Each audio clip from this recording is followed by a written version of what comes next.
ভোটের আগে কংগ্রেসের রদবদল। ডোমকলে কংগ্রেসের ব্লক সভাপতি পদে বদল, পদ থেকে সরানো হলো তাহিদুল ইসলামকে। নতুন ব্লক সভাপতি মশিউর রহমান। যেমনটা আপনাদের জানাচ্ছিলাম, ভোটের আগে কংগ্রেসে এবার রদবদল। ভোটের আগে কংগ্রেসে রদবদল আর কয়েক মাস পরে বিধানসভা নির্বাচন। ডোমকলে কংগ্রেসের ব্লক সভাপতি পদে বদল, পদ থেকে সরানো হলো তাহিদুল ইসলামকে। নতুন ব্লক সভাপতি মশিউর রহমান টাইটান। যেমনটা জানা যাচ্ছে যে বিধানসভা নির্বাচনের আগে রদবদল।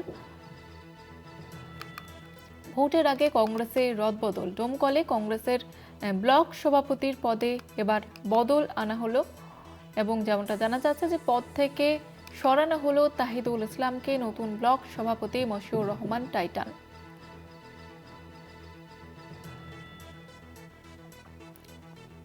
প্রতিনিধি রাকিবুল ইসলাম রয়েছে আমাদের সঙ্গে টেলিফোন লাইনে। রাকিবুল, দলীয় সূত্রে কি জানতে পারছো? দেখো, সামনেই বিধানসভা নির্বাচন রয়েছে, হাতে গোনার কয়েকটা মাস, তারপরেই কিন্তু বিধানসভা নির্বাচন এই রাজ্যে।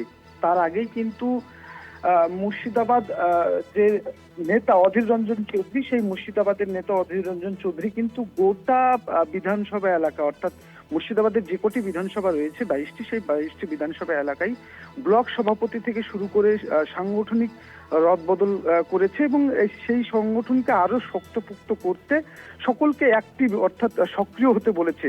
কেননা এই যে বিধানসভা নির্বাচন, এই নির্বাচনে কিন্তু এবার বাম কংগ্রেস খাতা খুলতে পারে এবং খাতা খুলবে এমনটাই মনে করছেন তারা। আর তার জন্যই কিন্তু তাদের সংগঠনকে শক্তপোক্ত করছে। সেই রকমই কিন্তু মুর্শিদাবাদের ডোমকল ব্লক রয়েছে, সেই ব্লকে কিন্তু কার্যত যে সভাপতি ছিল তহিদুল ইসলাম, তাকে সরিয়ে নতুন সভাপতি করা হয়েছে মশিউর রহমান টাইটান নামে এক ব্যক্তিকে। যদিও তিনি এই ডোমকল টাউনের বাসিন্দা হলেও তাকে ব্লকের দায়িত্ব দেওয়া হয়েছে এবং এই যে ব্লকের দায়িত্ব দেওয়া হলো টাউনের ব্যক্তি হওয়ার পরেও কেন দেওয়া হলো, কার্যত যে বিধানসভা রয়েছে সেই বিধানসভায় তিনি আরো ভালো প্রভাব ফেলতে পারবে এবং দলকে শক্ত করতে পারবে বলে মনে করেছেন অধীর রঞ্জন চৌধুরী এবং তার জেলা সভাপতি মনোজ চক্রবর্তী।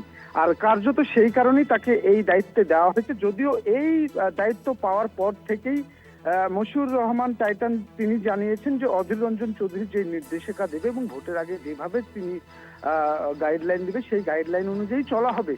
এবং এই যে ডোমকল একসময় কংগ্রেসের ঘাঁটি ছিল, যে বাম 34 বছর বাম আমলে শুধুমাত্র বিধায়কের পদটা আনিসুর রহমান, প্রাক্তন মন্ত্রী আনিসুর রহমান জিতত। তারপরে কিন্তু লোকসভা এবং বিধান পঞ্চায়েত নির্বাচনগুলিতে কিন্তু এই আসনে দেখা যাচ্ছে যে কংগ্রেস জিতে আসতো এবং কংগ্রেসের লিড হতো। কার্যত কংগ্রেসের শক্ত ঘাঁটি ডোমকল মুর্শিদাবাদের, এমনটাই মনে করতো কংগ্রেস শিবির।